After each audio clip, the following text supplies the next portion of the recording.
જો સમીકરણ 8x² + mx + 3 બરાબર 0 ના બીજ વાસ્તવિક અને સમાન હોય તો m બરાબર ખાલી જગ્યા.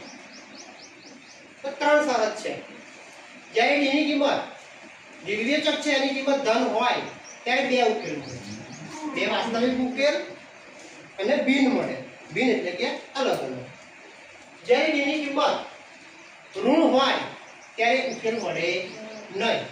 અને જ્યારે d ની કિંમત વાસ્તવિક અને સમાન હોય, વાસ્તવિક અને સમાન હોય ત્યારે d ની કિંમત તમને શૂન્ય મળે. તો અહીંયા આપણને આપ્યું છે કે વાસ્તવિક અને સમાન ઉકેલ છે તો d ની કિંમત 0 થશે. તો વિવેચકનું સૂત્ર શું છે? d = b² - 4ac. તો અહીંયા a, b અને c ની કિંમતની જરૂર પડશે. તો સમીકરણને જોઈએ. a ની કિંમત બોલો, b ની કિંમત, c ની કિંમત. હવે જ્યારે વાસ્તવિક અને સમાન ઉકેલ હોય ત્યારે d ની કિંમત 0 થાય. b ની વેલ્યુ બોલો, m². તો m² - 4, a ની કિંમત 8, c ની કિંમત 3. 0 બરાબર m² માઈનસ આ 3 નો ગુણાકાર કરો. 4 8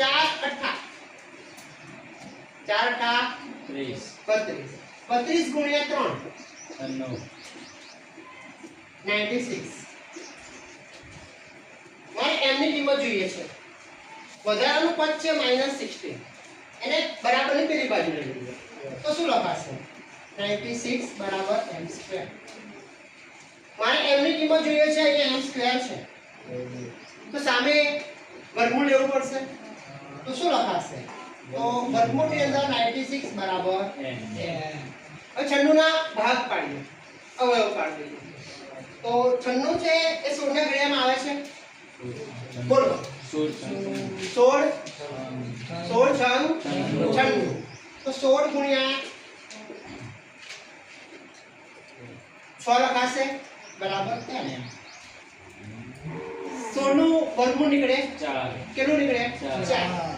તો m ની કિંમત 4 √6 પણ કેવા?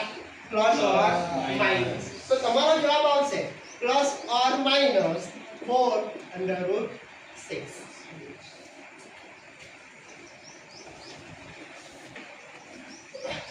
x² + mx + 3 બરાબર 0. તો a ની કિંમત 8 કેવી રીતે આવે? તો અહીંયા x² ની જોડે કોણ છે? કયું પદ છે?